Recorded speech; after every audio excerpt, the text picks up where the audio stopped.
Tonight, we are learning about an FBI raid at a motel in Northern Virginia. Now, this was part of a sex trafficking and drug distribution investigation. Federal authorities say that they raided a motel in Prince William County on Thursday. Right now at 10, a Northern Virginia motel may have just been a front for prostitution and drug trafficking. At 5:47 a.m. on Thursday, December 17, 2025, the glass doors of the Red Carpet Inn in Dumfries, Virginia, exploded inward. FBI tactical agents in full-body armor poured through the entrance while ICE units sealed every exit. Guests in the lobby froze. Some had coffee cups halfway to their lips. Others were checking out after what they thought was a normal night's stay. A hotel, guests sleeping downstairs, and on the upper floor, drugs and prostitution.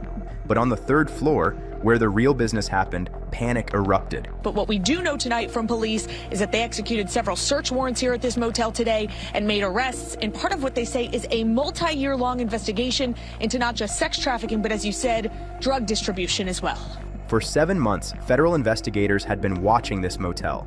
They had sent undercover agents through those same glass doors. They had rented rooms, bought drugs, and documented everything. And now, as the sun rose over Prince William County, the trap finally closed on what prosecutors are calling a cartel-operated trafficking hub, disguised as a budget motel. FBI raid at the Red Carpet Inn. The couple, aged 52 and 55, is accused of running a drug and sex trafficking operation inside their motel. It wasn't just a motel, it was a fortress, and the couple running it weren't innkeepers, they were criminals. Welcome back.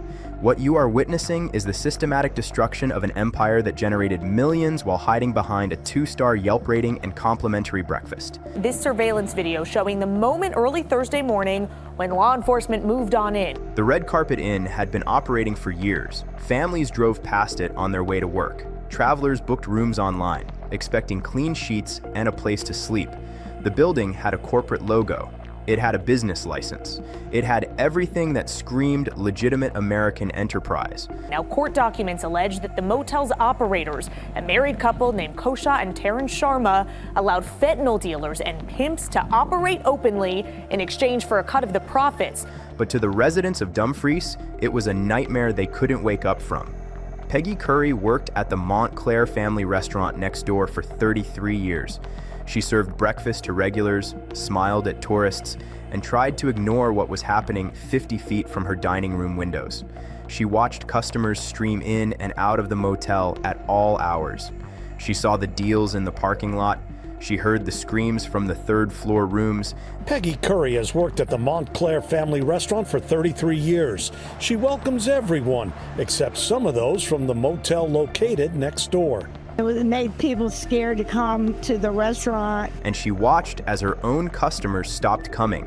It made people scared to come to the restaurant, Peggy told investigators after the raid. Her voice cracked when she said it. For years, she had begged the police to do something. For years, nothing changed. Until May 2025. Just before 6 a.m. and one by one, local and federal authorities pulled up to the Red Carpet Inn in Dumfries on Thursday. Quickly and with guns drawn, they made their way inside. The unraveling of this criminal empire began with a single 911 call. A local patrol officer responded to a disturbance at the motel. When he arrived at room 312, he found a woman who had been beaten. She was terrified. She was barely speaking English. And when questioned, she revealed something that changed everything. The U.S. Justice Department says undercover operations took place at the motel from May 28th of last year through December 17th. She wasn't a guest, she was working. And the people who controlled her were downstairs at the front desk. That single call triggered a federal firestorm. The FBI's Human Trafficking Task Force partnered with ICE and the Prince William County Police Department. They didn't want to make a quick arrest. They wanted to map the entire operation. They wanted names, bank accounts, supply chains, and cartel connections. The FBI and Prince William County Police say this was a coordinated operation, part of a multi-year investigation into sex trafficking and drug distribution at the motel on Dumfries Road. They wanted to kill the beast, not just cut off a limb. On May 28, 2025, the first undercover agent walked through those glass doors. He used a fake ID, paid cash, and requested a room on the third floor. The clerk didn't ask questions. He handed over the key card with a knowing smile and made a phone call. The complaint says that the couple warned dealers when police were nearby and controlled access to the Red Carpet Inn's third floor, reserving rooms there for just criminal activity while placing regular guests on the lower floors. Within 20 minutes, there was a knock on the agent's door. A woman stood in the hallway. She wasn't housekeeping. She was there to offer services that had nothing to do with fresh towels. When the agent engaged her in conversation, she revealed the system that had been operating for years. Neighboring businesses tell us Red Carpet Inn has been the source of illegal activities for several years, and they're not sorry to see it closed for business. The third floor was controlled territory. Rooms 301 through 318 were reserved for special guests. If you wanted drugs, you asked at the desk. If you wanted women, you paid the clerk a fee, and someone would be sent up within minutes. The motel owners, Thomas Rooney and Kosha Sharma, a married couple who drove luxury cars and lived in a gated community, were taking a cut of everything. It allegedly revealed prostitution and the sale of fentanyl. But the most disturbing part of this story isn't the prostitution. It's what was hidden in the walls. The undercover agent made contact with a dealer operating out of room 307. The man wasn't hiding. He advertised openly to guests, moving through the hallways like he owned the place. He sold fentanyl pills, methamphetamine, and cocaine. When the agent asked where the supply came from, the dealer laughed. As soon as we got to the Red Carpet Inn, we had multiple people come up to us to say this motel is known to cause problems in the neighborhood. Management handles the shipments. This place is protected. That single word changed everything. It suggested cartel backing. It suggested corruption at levels higher than two motel owners. And it suggested that this building was not an isolated criminal venture, but part of a network stretching across state lines.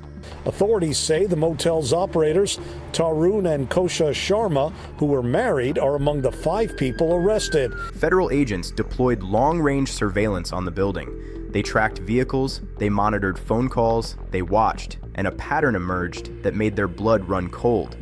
Every Tuesday night, a white van with Texas plates would pull into the service entrance behind the motel. 2 men would unload black duffel bags and carry them into the building through a back stairwell that led directly to the 3rd floor.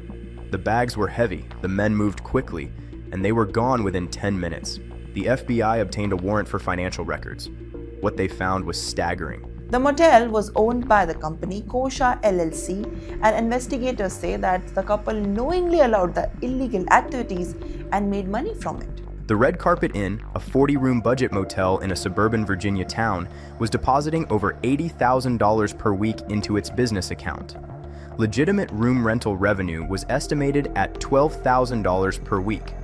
That left $68,000 unaccounted for every single week. Over the course of a year, that gap totaled $3.5 million in unexplained income. The money was being funneled through a network of shell companies with ties to cartel operations in Texas and Mexico. The motel wasn't just facilitating crime, it was laundering the profits and using the American banking system as a cartel piggy bank. Now I need to pause and ask you something. These motel owners lived in mansions, sent their kids to private schools, and attended charity galas while trafficking women in poison. Do you think people like this deserve life in prison, or should they get lighter sentences because they wore suits instead of gang colors? Let me know your thoughts in the comments below.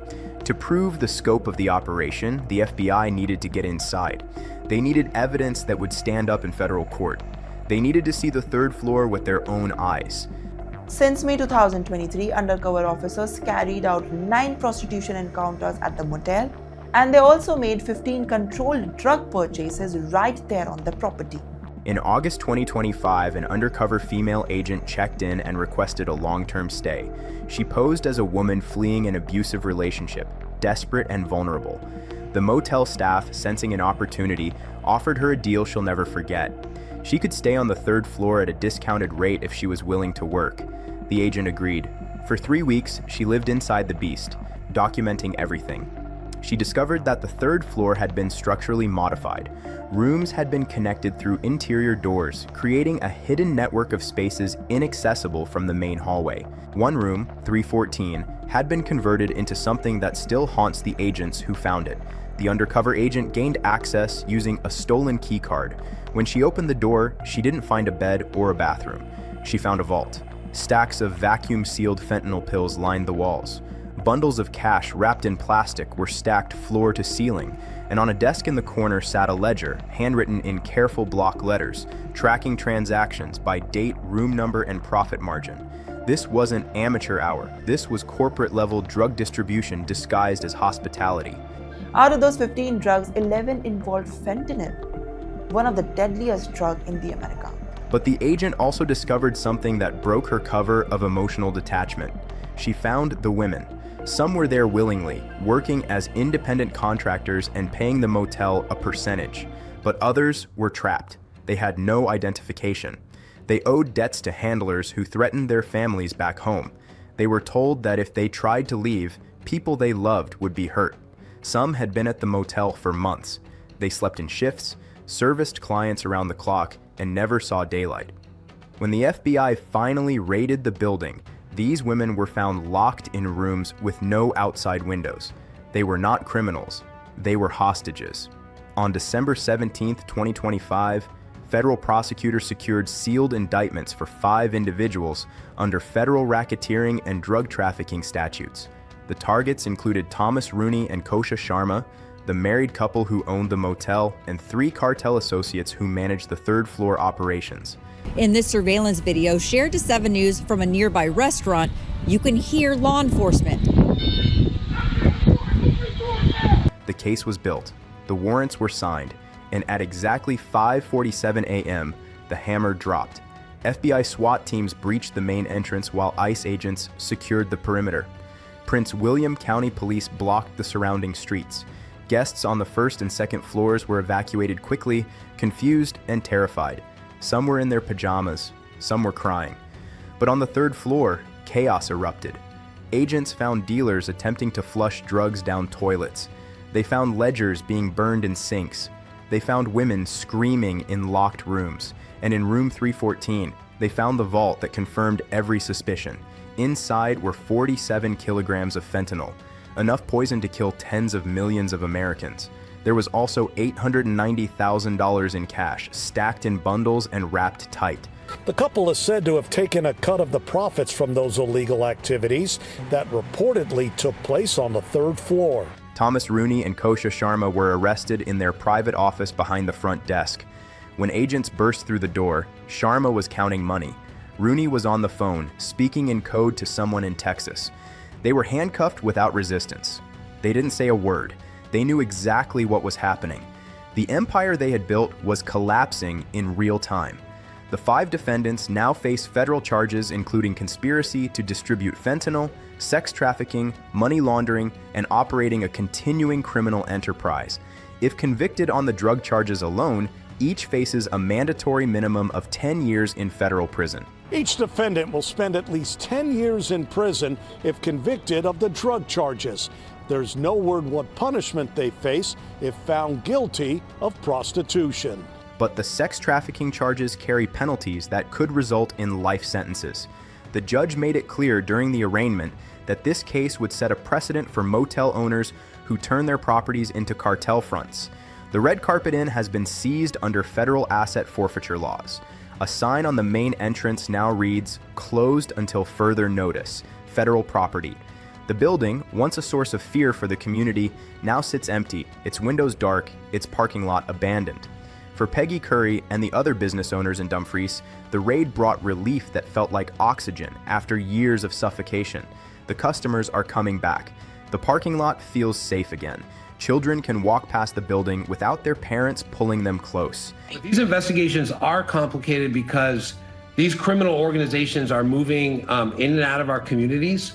They move across state lines and they move across international boundaries. But the scars remain. For years, they watched as obvious criminal activity happened next door, and nothing was done. They called the police, they filed complaints, they begged for help, and they were told to be patient. Operation Redline proved that patience, when combined with federal resources and undercover courage, can dismantle even the most protected criminal operations. The FBI and ICE have sent a message to cartels operating in suburban America. You can buy a motel, you can hire staff, you can operate behind a legitimate business license and a corporate tax ID, you can smile at the Chamber of Commerce meetings and donate to local charities. Yes, it's great that bad guys go to jail, but the most important thing is to get survivors on a path to healing and recovery. As a society, I think we need to rededicate ourselves to this type of human crime. But if you traffic humans and poison, we will find you, we will prove it, and we will destroy everything you built. The Red Carpet Inn is closed, the vault is empty, the money is seized, and 14 women who were trapped on the 3rd floor are finally, mercifully freed. If this story opened your eyes to the reality of cartel operations hiding in plain sight in American suburbs, hit that like button and share this video. We need to wake people up to the fact that the war on drugs is being fought in motels, not just at the border. Stay vigilant, and I'll see you in the next investigation.